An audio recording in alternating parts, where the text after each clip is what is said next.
Hey everybody, I hope you've been enjoying my videos for Heroes of Land, Air, and Sea. In this final video, I'm just going to give you my opinion of the game.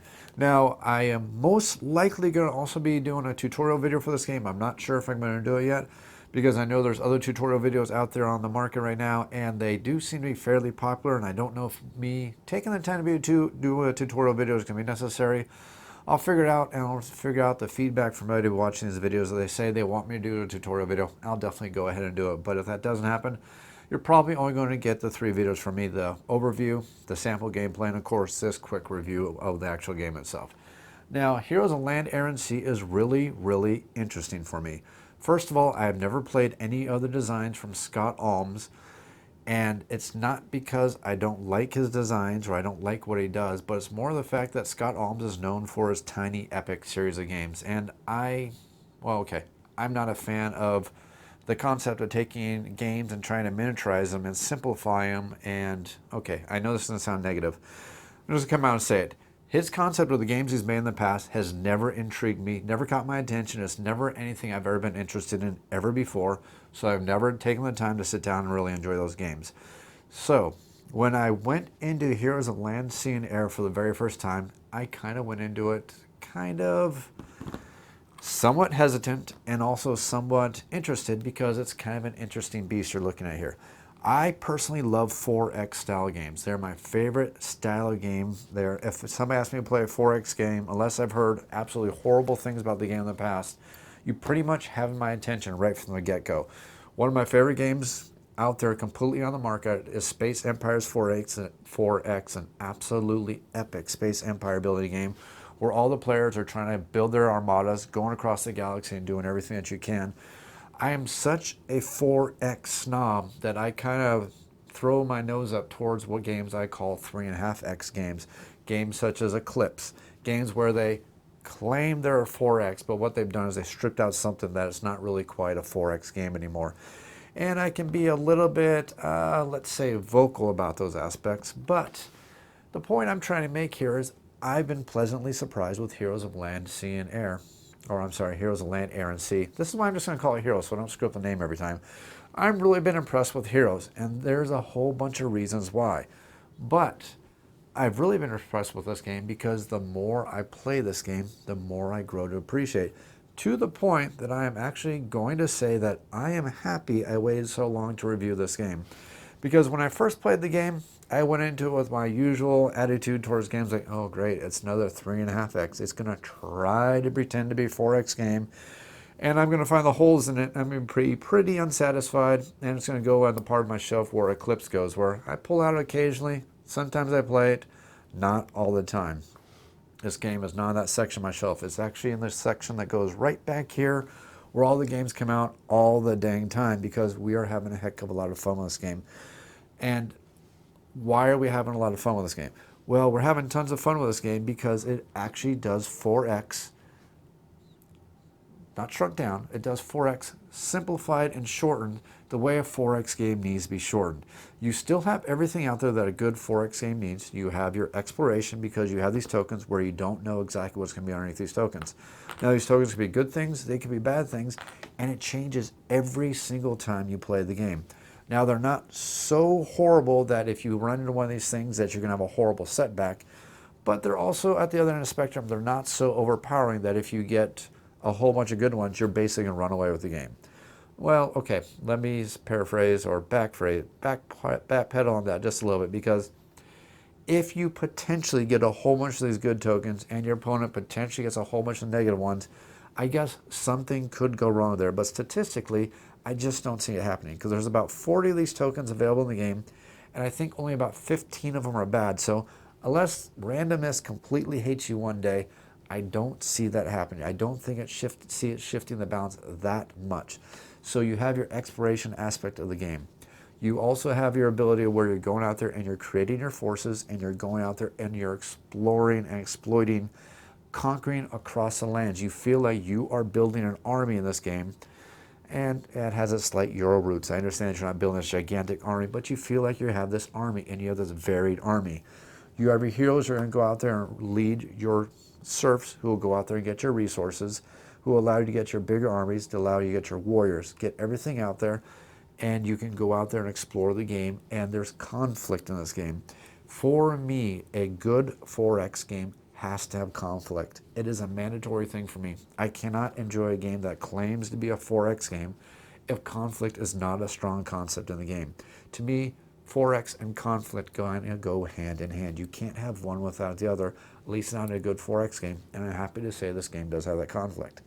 Now, I do understand and I do appreciate that that is something that may bother some players, especially the kind of players who kind of get frustrated with certain concepts such as king making, certain concepts such as being picked on, and certain concepts such as, sometimes things are just not going to go in your way because you're going to focus so much on your own personal strategy because you're the kind of person who likes a turtle that you don't pay attention to what everybody else is doing on the board, and something bad is going to happen to you if you do that. Especially if you're one of those players who's going to take every single resource you have, throw it out across the board, and then leave your capital city undefended. Because what is going to happen if that happens to you is another opponent's going to say, did you know your capital city is undefended? And you go, yeah, it's undefended. I'm okay, I'm getting resources. And they're going to say, do you know I have 3 heroes who are banging down your door? And they're going to be like, oh, and you're going to lose. And it's going to frustrate you. And I've seen players get very frustrated, and that, again, is why I'm very happy I've taken the time to play this game so many times at this point. Because this game kind of teaches you some lessons that you can't play dumb when you play a good 4X game. You have to go out there, you have to appreciate, and you have to understand that there's other players on the board. And that is something that I think is always very, very mandatory in any single 4X game. You have to be cognizant of your opponents because your opponents can go ahead and take you out. And that's another thing that I really appreciate about the game. If you have a player who is having all that luck I talked about a little bit ago, you don't want to really rub that in everybody else's face, because if you rub that in everybody else's face, you go, wow, guys, look at this. I got my dragon out. I got my heroes out. I got everything out. Look at all those resources. My resource bar is max. Everybody's going to look at you with daggers in their eye, because if they know if they can take out your capital city, doesn't matter how good you're doing here, doesn't matter how high your score is, if they can wipe you out, you're out of the game, you have 0 victory points, and they can all smile and laugh as they kind of fight amongst each other to see who the final winner is going to be. Now, unfortunately, wiping out somebody's capital city is not going to be super easy to do, and it's really hard to do unless, like I said earlier, somebody's just playing pretty darn dumb and they're not paying attention to what they need to be doing. But other than that, it's actually not super easy to do. It does take a concentrated effort, and it does take a little bit of luck and a little bit of a player who's just not paying attention. And it's a little bit hard because it's not as random as you think because of the way the combat works in this game. And that's what I want to look at next. Combat in this game is actually something I really enjoyed, because normally when I play a lot of conflict style games, I can have some pretty darn random luck whenever it comes to the roll of dice. Some days the dice are going to be extremely hot for me and I'm going to be on fire and I'm going to be rolling the highest rolls and I'm going to be knocking things out of the park. And then there's other days where I cannot roll the dice to save my life. That's probably why for the longest time I thought Clash of Cultures was probably one of my favorite war games, because it helped you, even if you rolled terrible with the dice, if you just hedged your bets and kept the statistics in your favor, even the worst die rolls in the world were probably not going to cripple you, and at least stood a chance. But what Heroes has done is it's made combat a card-based system. And I hate using this term, but it's the best way to describe the way the combat system works. It's kind of a rock, paper, scissors system. And again, I know I'm oversimplifying things. I'm not trying to insult the system. I'm just trying to explain it to you as simplified as you can.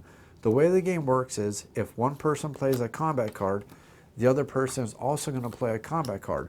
But some combat cards cancel other combat cards, so it becomes a mind game of, okay, if I pay paper, is that person going to play scissors, or are they going to play rock? Okay, if I play rock, are they going to play rock? Okay, if I play scissors, are they going to play paper? What are they going to do? Because there's 7 of these combat cards, and some of them feed off of each other, some of them cancel each other, some of them get more powerful based on what the other person is playing, and you always have to look at the aspect of what resources does the other player, so you know exactly what they can play. So while it seems kind of daunting at first, because you're like, wow, I got 7 of these tactic cards, oh my gosh, I got to figure out what I'm going to do. You really actually don't have 7 conflict cards. You basically, every single fight, you basically only have 2 or 3 tactic cards that you're really, ever considering. And you're considering those based on looking at what your opponent has for resources, what they possibly can play to get the best attack strength while they're trying to outsmart you, while they're trying to think about what you're going to play. So they play what you're not going to play, so then cancel it. Okay, I'm starting to do the Princess Bride thing again. I don't want to do that all over again because that joke's been done 100 times. But basically, I really, really enjoyed how it works because it creates kind of a mind game where you kind of look at your opponent across on the table and you're kind of going, okay, if I play First Strike, they're going to play conscripts because they want to play conscripts because they want to pull those guys in the fight, because if they pull those guys in the fight, they're going to get the victory points because they want to get the victory points. So what I want to do is I want to do siege. No, if I do siege, they're going to do barricade. If they do barricade, oh no, they can't do barricade. They don't have the resources. Okay, ready, and you're going to go for it. And I really thought that was really darn smart, and I had a heck of a lot of fun with it, and I really liked it. And I'm not afraid to admit it. I really liked it because of the fact that I don't have to worry about the randomness of dice, and it becomes a mind game between you and your opponent. And it was really fun. It is fun, and I think it's really awesome.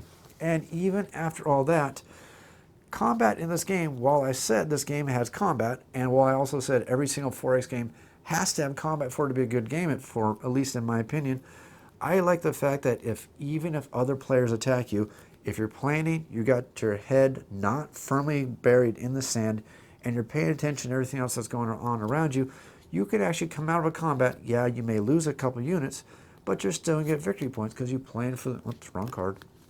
That would have been much, much better if I grabbed the right card. I want the other red card, which is... I set it down somewhere. Anyways, I was looking for the other red card in case somebody attacks you. You can cast Barricade. So you cast Barricade, so even though you know you're going to lose the fight, you're going to pay just the 4 resources for 2 victory points because that's a heck of a trade-off. Paying 4 victory points for 2, or 4 resources for 2 victory points is really darn worth it. So that's kind of the way you're playing the game. You're like, okay, I know they're coming at me. Do I retreat, or those resources are not really resources I need right now, but I could really use those victory points. So it creates this really interesting dynamic, and I really appreciate how the combat works. Not only on top of all of this, I thought it's awesome how every single one of these races plays a little bit differently. They play to their strengths. They all have their own way they're playing, and you're never, ever, ever going to play your single race the same way every time you play the game. Every single race board has 15 different powers that's going to be based on the different buildings you're going to build. Every single hero has 3 different powers based on the level of your capital city. So that's a total of 9 powers plus the 15 is a total of 24 different powers for every single race. And they're all slightly different. Even when you start throwing in the expansion, you're looking at 8 different races, almost going to be 10 races next year, and every one of them plays completely different with their own abilities. And not only that, another really interesting thing about when I first started playing this game, and again, going back to why I'm glad I played this game many times before I reviewed it, when I very first played the game, I thought spending your resources on getting these airships and spending money on getting these vessels was pretty much worth it. Because I'm like going, why do I want airships? Why do I want vessels? I mean, I can get across the land. That's not a problem. I don't need the airship to travel. I mean, why am I spending my time getting these things? Because I have that tunnel vision, not realizing that these ships come with some really awesome abilities that you will build them, maybe not even use them, or just to capitalize on the things they can do. For example, the elf player may build this ship just because it's going to give them resources every single round for doing absolutely nothing. You build this early in the game, you're looking at a game that's 10 rounds. Let's say you get this built in round number 2. That's 9 rounds where it's getting resources for doing absolutely nothing. And I can tell you, the first time you play this game, most people are going to ignore their airships, most people are going to ignore their vessels. Until that one time that person builds their elven ship, and they sit back there and go, oh, it's my turn? Oh yeah, I'm going to get some more resources. Oh, it's my turn again? Oh yeah, I'm going to get some more resources. And that's the cool thing about this game. The more you play, the more you're going to start noticing these strategies, and the more fun you're going to have. That doesn't even factor in the spells, which are going to change up your strategies every single time you play the game. Because I can guarantee the first time you get that transform and turn your main hero into a werewolf, and go and attack someone with a rage and do 11 total combat before you ever play one of your tactics cards, it's going to put a little bit of a smile on your face, and it's going to make the other person say, oh, yeah, I'm in trouble now. So that's one of the cool things I like about the game. So basically, bottom line, what I'm saying here about Heroes is you're looking at a game that has tons of variety with the races. You have a game that's, in my mind, a good representation of the 4X genre because you have all the 4Xs represented. You have combat, which I think is mandatory in every time you play a 4X game. You have lots of variety because with the expansion, you're looking at a total of 8 races, possibility of playing up to 6 players when you play the game, and the racers are going to play differently every time you play it. And artificial intelligence that you can add into the game that I'm not going to lie to you here. We are actually at the point now, every single time we play the game, we always play with the AI unless we have 6 people sitting down at the table and we can't do it. But if we have 5 or less players, we always play with the AI because it's just cool watching what the AI is going to do and how it messes with everybody's strategies. And actually what we always do is, if nobody's playing the undead, they're always the AI for us because it's kind of a cool story watching the AI of the undead try to conquer the land while the rest of the heroes are doing their thing. So that's just something awesome. You have a game that can play solo. You have a game that you can play solo versus multiple AIs or multiple players playing with an AI. You have so much variety in this game. A great combat system, tons and tons of replay value. You're just looking at a great game that it plays fantastically at every single player count I've seen it.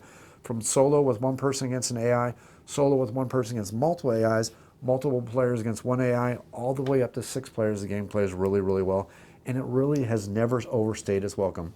Even with 6 players, yeah, we're getting down to about 3.5 hours with a 6-player game. I think that's about where we're hovering now. We can probably get a little bit faster, but we like to joke around and everything like that. But we're still having a heck of a lot of fun.